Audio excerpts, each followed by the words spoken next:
bariga magaalada tan London waxaa lagu qabtay dabaaldeg lagu soo dhaweynayo guushii dhawaan ka soo hoyatay doorashooyinkii ka dhacday Somaliland oo noqotay mid si weyn ay ugu diirsadeen dadka reer Somaliland kadib markii ay ogaadeen inay dooran karaan hoggaanka ay doonayaan waana mid uu ku soo baxay madaxweynaha cusub ee haatan Axmed Maxamed Maxamuud Axmed Silaanyo oo xilka ku wareejiyay madaxweynihii hore Daahir Kaahin taasi oo beesha caalamku ay ugu hamliyeysay dadka reer Somaliland iyo madaxdooduba habka ay u ambaqaadeen dariiqa dimuqraadiyadda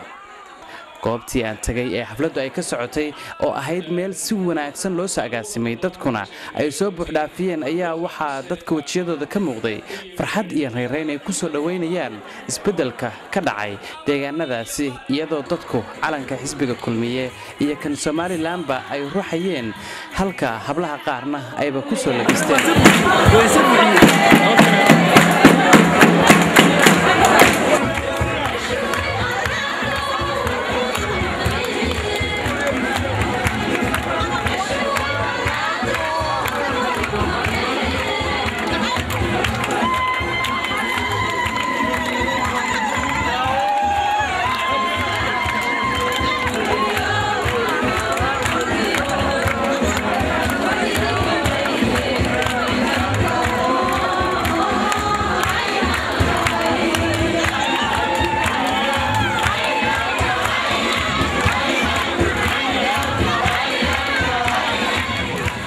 khudbadihii kala duwanaa ee laga soo jeediyay madashaasi ayaa dhammaantood waxa ay ka hadlayeen horumarka ay Somaliland ka gaartay dhanka doorashooyinka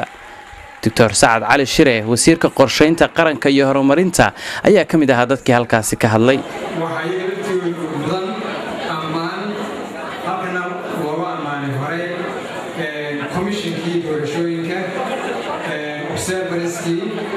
iyo dadkii kale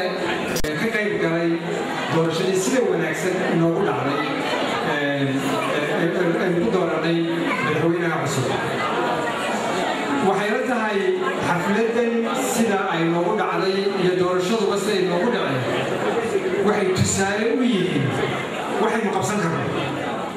midna cidi inooma qabanin midna heeda inooma qabanin inagaa qabsanay madaxweynaha cusub ee maanta la doortay iyo dowladda uu magacaabay anigu aan ka mid ahay waxaa laga filayaa oo looga fadhiyaa inay tusaalahaas oo kale raacaan waxaa looga fadhiyaa nidaam iyo maamul hufan tayale waxtar leh harumar laakiin waxaan doonayaa inaan hoos xariiqo harumarkaas inaan cidina hadiyad inoo siinaynin cidina ina ammaanaysiinaynin waa harumar la doonayo inuu inaga imaado waa inaynu dhalino sidaa aynu maxay dhahdaye aynu u dhalinay ugu guulaysanay doorashadiiba harumarkaa waxaa loo baahan yahay qof wal oo muwaadiniba inuu ka qayb qaato maalin walba kaga qayb qaato muruqiisa maalkiisa maskaxdiisa